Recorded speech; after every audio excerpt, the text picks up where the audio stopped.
کچھ لوگ بھروسے کے لیے روتے ہیں اور کچھ لوگ بھروسہ کر کے روتے ہیں۔ ایک مسئلہ یہ بھی ہے کہ ہم گفتگو سمجھنے کے لیے نہیں، جواب دینے کے لیے سنتے ہیں۔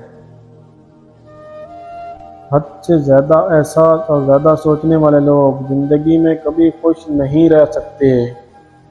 انسان اپنی غلطیوں پر تو اچھا وکیل بن جاتا ہے مگر دوسروں کی غلطیوں پر اچھا جج نہیں بنتا۔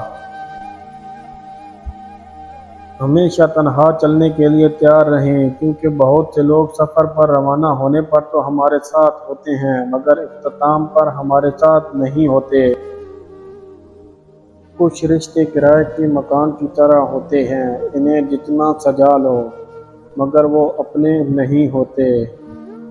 کچھ لوگ کہتے ہیں کہ میں غلط بات برداشت نہیں کر سکتا، لیکن دراصل غلط بات تو برداشت کرنے کے لیے ہی ہوتی ہے، اچھی بات تو برداشت کرنے کی کوئی ضرورت نہیں ہوتی۔ رشتے خوبصورت آواز، اونچے مرتبے سے نہیں بنتے، بلکہ یہ کبھی نہ ٹوٹنے والے بھروسے سے بنتے ہیں۔ آپ صرف ایک دفعہ جیتے ہیں مگر صحیح طریقے سے جیتے ہیں تو یہی کافی ہے۔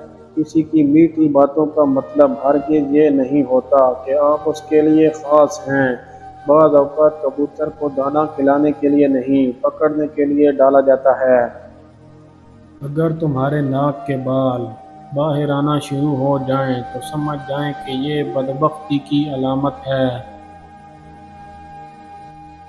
اگر تم ہارو گے نہیں تو جیت کا مزہ کبھی نہیں لے سکتے۔ ہمیشہ خوش رہا کرو، کیونکہ یہ انتقام ہے ان لوگوں کے لیے جو آپ کو اداس دیکھنا چاہتے ہیں۔ خود کو خود سے بھی محسوس کیا کرو، رونقیں خود سے بھی ہوتی ہیں۔ خواب جن کے اونچے اور مست ہوتے ہیں، امتحان بھی انہی کے لیے زبردست ہوتے ہیں۔ جب ضمیر غلامی کا عادی ہو جائے تو طاقت کوئی معنی نہیں رکھتی۔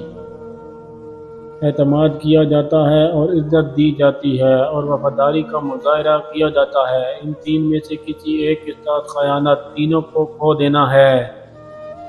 دنیا میں جس سبق کو پڑھنا بہت ضروری ہے وہ انسانیت کا سبق ہے۔ اگر دنیا فتح کرنا چاہتے ہو تو لہجے میں نرمی پیدا کرو، کیونکہ الفاظ سے زیادہ لہجے کا اثر ہوتا ہے۔